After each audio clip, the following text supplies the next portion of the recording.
Off the Shelf. I'm your host, Yvonne Wolf. Today, our special guest is school social worker and bullying prevention specialist, Judy Freedman. She's the author of Ease the Tease and Easing the Teasing. Welcome, Judy. Thank you.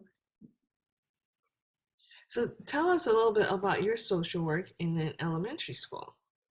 Okay. In addition to counseling children individually or in small groups, I had the wonderful opportunity to go into the classroom and talk about what kids wanted to talk about, to really assess and listen to their issues and concerns.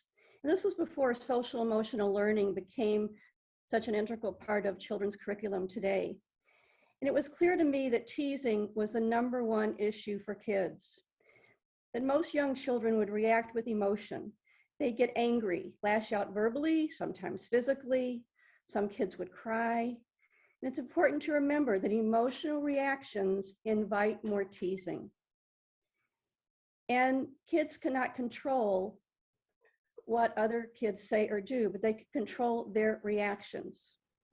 So in 1998, I created Easing the Teasing, a program that entails teaching children intentionally and proactively these 10 strategies to use in teasing situations, the same way we would teach stranger danger. Because I learned that if children can handle teasing situations successfully, they're less likely to become victims of bullies. I see. So this emotional reaction and controlling the response seemed to be the key point. It was. For many years before this, I had worked with the kids who were the teasers or the bullies, and I realized at this point that I had to really equip the other students with important coping skills. So you have 2 books here. This one, the Easing the Teasing, and then this one that came much more recently. And Judy, you refer to yourself as the accidental author. So what do you mean by that? I do refer to myself as the accidental author because it was never a goal or my ambition to write a book. It was never on my to-do list. I'll tell you what happened. In February 1999, I gave a parent talk, my first parent presentation, to a group in Winnetka, the Winnetka Alliance for Early Childhood. It was very well received, and the executive director asked that I write an article for their newsletter, which I did. Well, I had this wonderful article, and I wanted to know what else I could do with it. So I emailed the Chicago Tribune, thinking perhaps they would want to publish it. They had a new section in the Sunday paper, or the family edition. So I emailed the Chicago Tribune to see if there was interest. Well, a couple weeks later, I received a reply that they didn't want to publish the article, but they wanted to write an article about me and my work. Oh, so that's encouraging. So the reporter and photographer came to my school and interviewed me, watched me do some of my work with the children, interviewed the principal and a parent. The article was published in June of 1999, and it was a wonderful article. It was supposed to originally just be in the Lake County edition because my school is in Lake County, but it was in all the editions. But the reporter made one mistake. This is what she wrote. Freedman's programs are available to schools, camps, and parent groups at a nominal charge. I had nothing to sell. I had nothing available. So I put together this guide, 72 pages, so I would have something available. And the reason why I needed to have this, because the response to this article was overwhelming. Wow. From parents, grandparents, teachers, administrators, clergy, medical professionals, mental health professionals, and mostly people who had been teased as kids. We want to know what to do to help our kids. It sounds like be careful what you wish for story. It seemed like you were blessed with this attention, and you were practically, people are begging you for this book. Every writer's dream that their book would be so much in demand, And so, yeah, my goodness, but these two books are about 20 years apart. But before we get into the books, we often hear the terms teasing and bullying used interchangeably. And are they the same? Could you give us a definition, the difference between teasing and bullying? They are not the same, but I see them on a continuum. At one end of the continuum is teasing, which is name calling, put downs, ridicule, insults. And as we go along the continuum, there's bullying as it gets more persistent, ongoing, intentional aggression. Bullying can be physical, verbal, and now electronic. Bullying is characterized by abuse of power. There's an imbalance of power. The bully is usually bigger, older, stronger, has better social skills, verbal skills. Oftentimes the power imbalance is a group versus one victim. Wow. And that is a very clear distinction. Wow. But I have, yeah, but the fact that the bullying is the bullier, the person who activated, is bigger, I think that has changed somewhat. And perhaps if they're in a group, it was seen bigger in that sense. Mm-hmm. So, well, I see that easing the teasing is written for a different audience than this one, that Ease the Tease. So can you tell us briefly on how you develop one book from the other? Yes, Easing the Teasing was written for parents and mental health professionals and educators. And the next logical step, we thought, was to write a children's book. So I partnered with my co-author, Mimi Black. We wanted to write an engaging self-help book for children. We wanted to talk directly to the reader. So many of these books for children are fiction, and you learn from the monkey who was teased what to do, but we wanted to talk directly to the reader. Did you have a certain child in mind? My passion for empowering kids to use these strategies in teasing situations. After teaching thousands of students in the classroom these strategies, I saw how empowered they were. I saw that they were eager and receptive to learn these skills. They almost felt relieved. For example, when I would teach them in a class, after the 3 lessons, we'd go through the 10 strategies. We'd practice, we'd rehearse, we reviewed. So I asked the students, how many of you would like me to tease you? To practice, and almost every hand went up. And I remember specifically the 2nd grade class where they just lined up beside me like they were lining up for some kind of treat or, a prize. And there was one little boy who was often teased about his ears, his big ears. And so they had to tell me what they wanted me to tease him about. Well, tease me about my ears. I said, Johnny, you have really such big ears. You like Dumbo the elephant.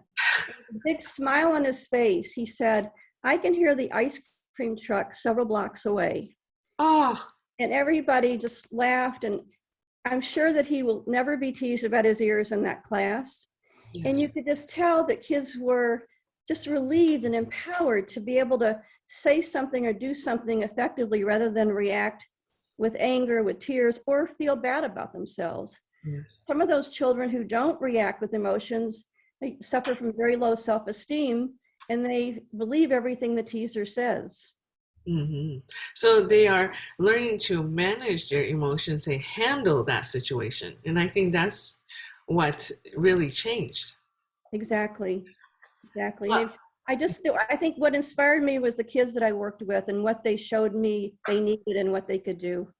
No, that is extremely rewarding. And thank you for bringing this book to thousands of more children. And Judy, I see that you have a version of your book in Chinese. So this is Easing the Teasing in Chinese, and you have this book. Your book is internationally distributed. Is it true?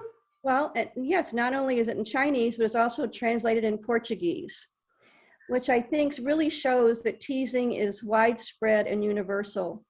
And even though my books are about 20 years apart, Ease the Tease was published nearly 20 years after Easing the Teasing, I think that both books are timely and timeless.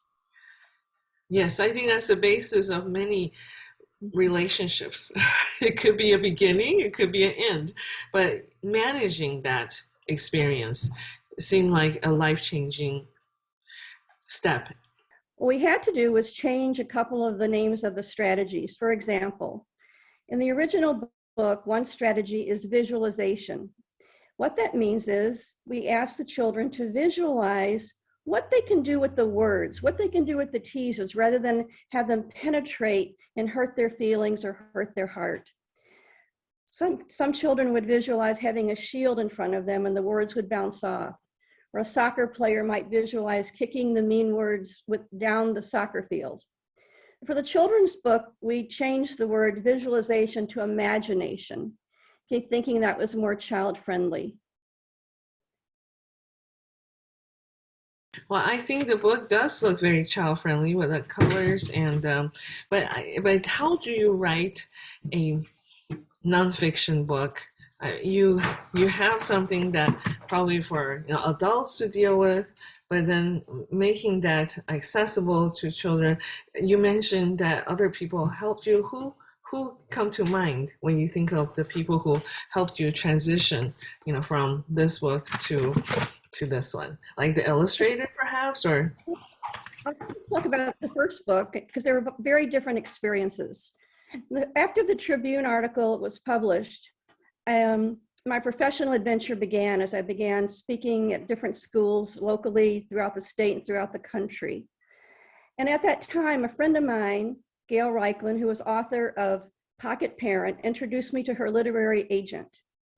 We had lunch. She loved the idea, and she pitched it to many publishers and received an offer from Contemporary Books that was later purchased by McGraw-Hill. After we received the contract, I did hire an editor, Chris Benton, who helped me structure Easing the Teasing and stylize my writing. Sometimes my writing was more like a report, and it needed some stylizing.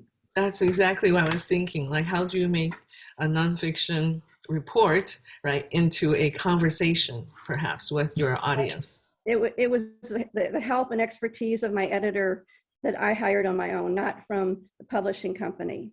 I see. And with the Ease the Tease, Mimi and I, my co-author, just tried, finding publishers, and it took a long time, which I can address a little bit later. And after we received the contract, we hired an attorney from New York City who specializes in literary contracts. So via telephone conferences, he guided us through this process and negotiated the contract for us.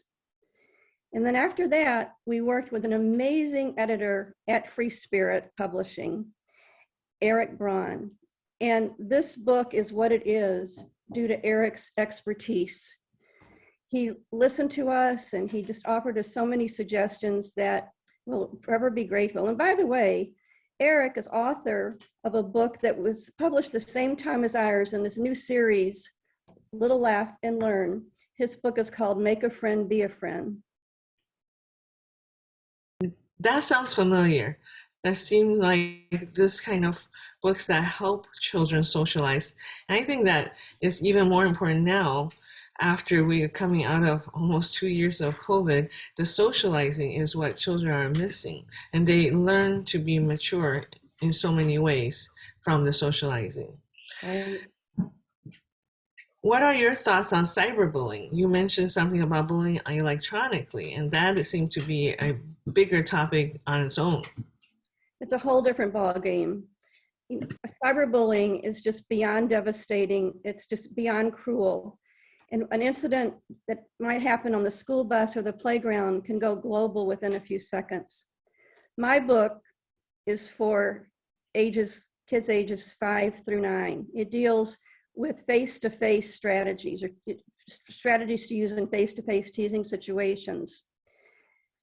And fortunately, these kids, the young kids, are not yet involved in the social media to have to experience the cyberbullying. Well, that's a good preparation, perhaps, because your age group may be more familiar with this whole experience instead of being shocked by it the first time. Maybe they could be better support to their friends who are a target of bullying. For sure. That's one of the things that can really help someone who's teased or bullied is there's power in numbers.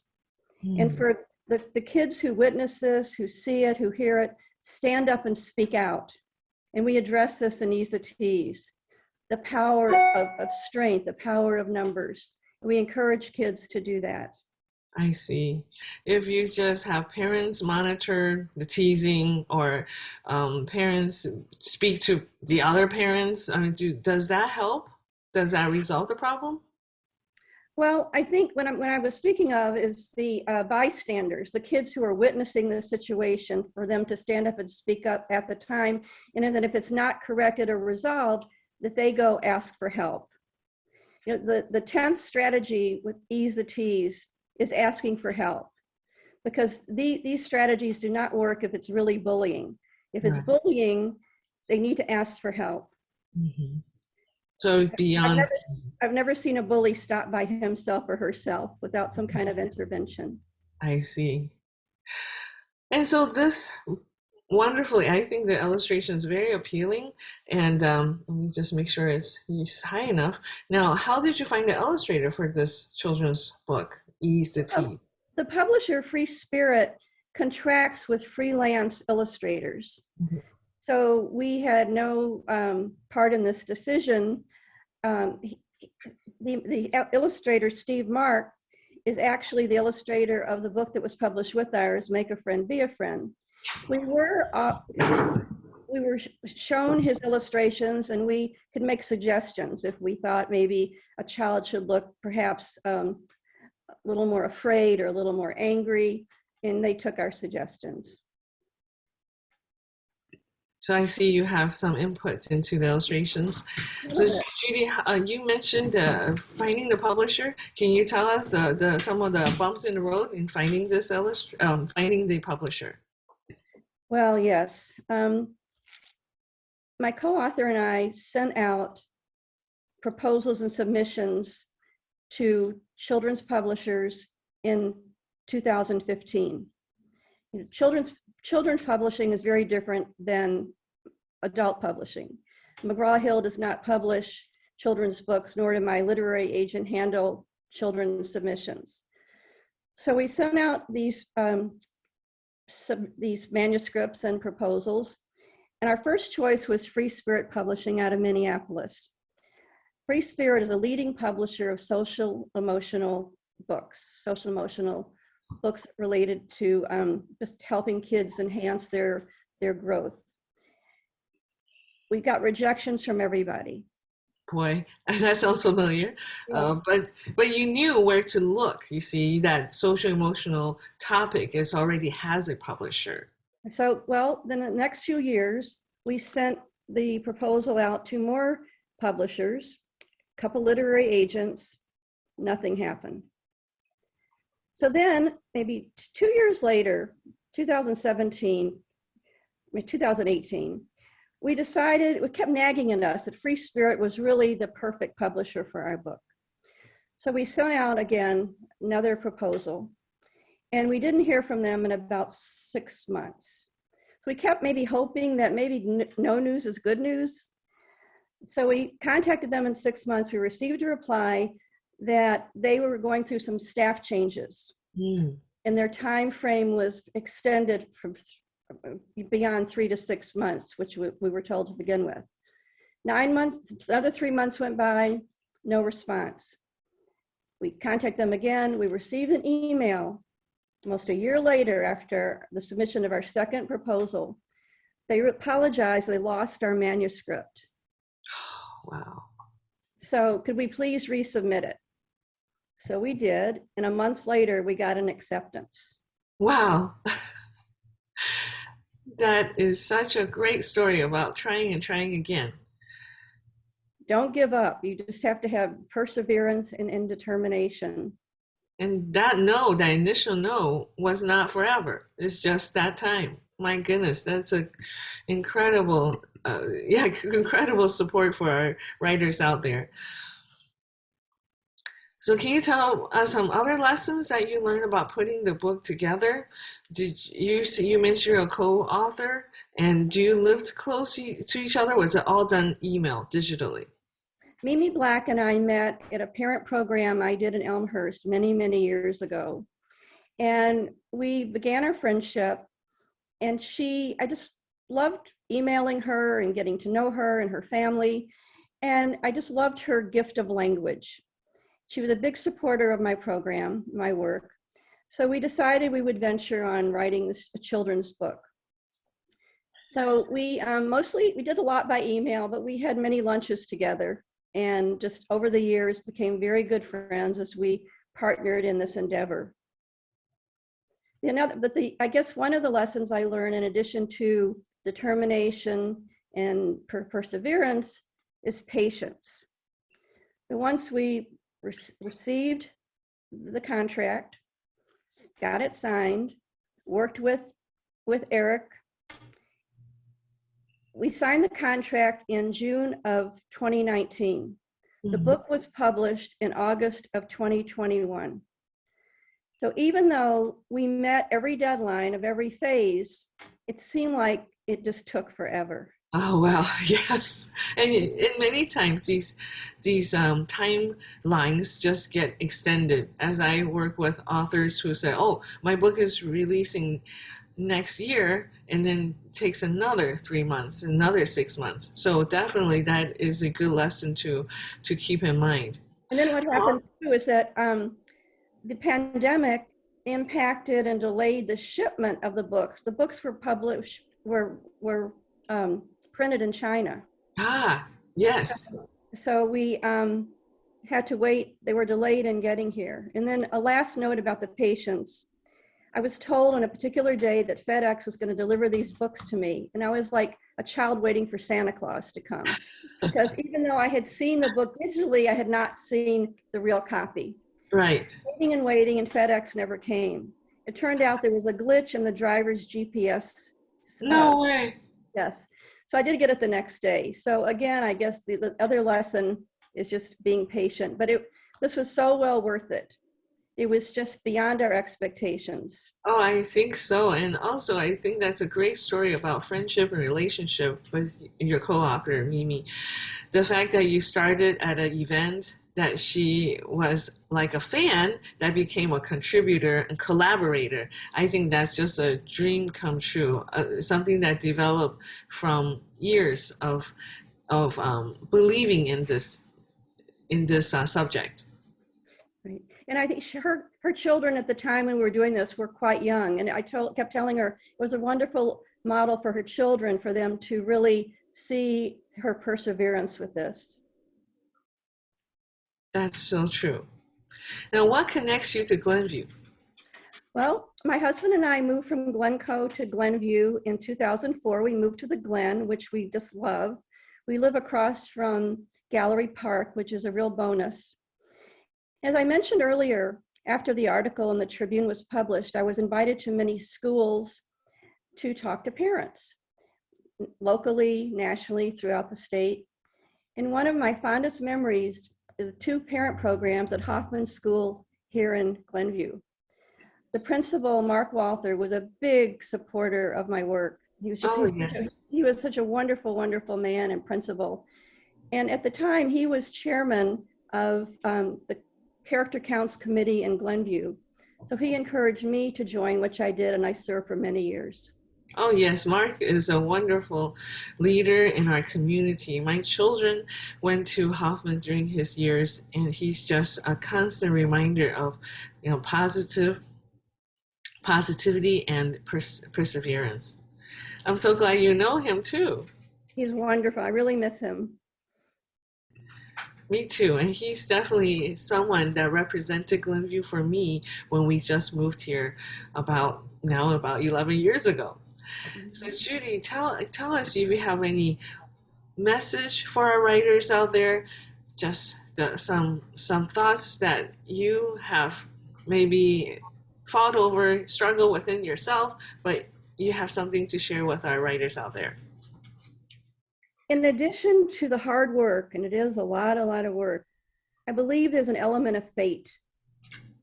That sometimes your submission or proposal being accepted has to do with it being in the right hands at the right time.